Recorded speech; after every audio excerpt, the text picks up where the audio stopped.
तमिलनाडु की MK. Stalin सरकार और राज्यपाल एन. रवि के बीच लंबे समय से चली आ रही खींचतान पर सुप्रीम कोर्ट ने अहम फैसला सुना दिया है। अदालत ने साफ शब्दों में कहा कि राज्यपाल की ओर से 10 विधेयकों को मंजूरी न देना मनमाना और असंवैधानिक था।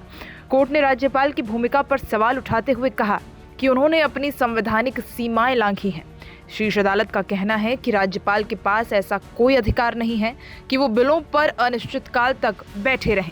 उन्हें या तो बिल मंजूर कर देना चाहिए था या फिर वापस विधानसभा को भेज देना चाहिए था या फिर राष्ट्रपति के पास भेज देना चाहिए, मगर सिर्फ कोई फैसला न लेना ये न सिर्फ गलत है बल्कि संविधान के अनुच्छेद 200 का सीधा उल्लंघन है। Justice JB. पारदीवाला और जस्टिस आर. महादेवन की बेंच ने दो टूक कहा कि जब विधानसभा ने उन विधेयकों को दोबारा विचार कर पास किया और भेजा तब राज्यपाल को तुरंत फैसला लेना चाहिए था। उन विधेयकों को बिना किसी वैध कारण के लटकाए रखना पूरी तरह अनुचित और अलोकतांत्रिक है।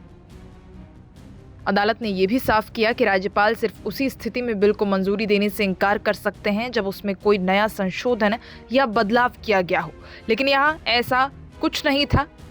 इसीलिए 10 विधेयकों को रोक कर रखने का कोई औचित्य नहीं बनता। कोर्ट ने यह भी कहा कि गवर्नर की ओर से लिए गए सभी फैसले खारिज किए जाते हैं। इन विधेयकों को उसी दिन मंजूरी मिल जानी चाहिए थी जिस दिन दूसरी बार उन्हें विधानसभा से पारित कर राज्यपाल के पास भेजा गया था। सुप्रीम कोर्ट का मानना है और उन्होंने ये भी माना कि इस मामले में राज्यपाल ने नियमानुसार काम नहीं किया। अंत में कोर्ट ने तीखी तल्ख टिप्पणी करते हुए कहा कि भले ही संविधान में ये स्पष्ट नहीं है कि कितने दिनों में राज्यपाल को कोई फैसला लेना चाहिए, लेकिन इसका मतलब ये नहीं कि वो असीमित समय तक बिलों को दबाए रखें और उसे लेकर बैठे रहें। ये लोकतांत्रिक प्रक्रिया में बाधा उत्पन्न करता है और संविधान की भावना के खिलाफ है।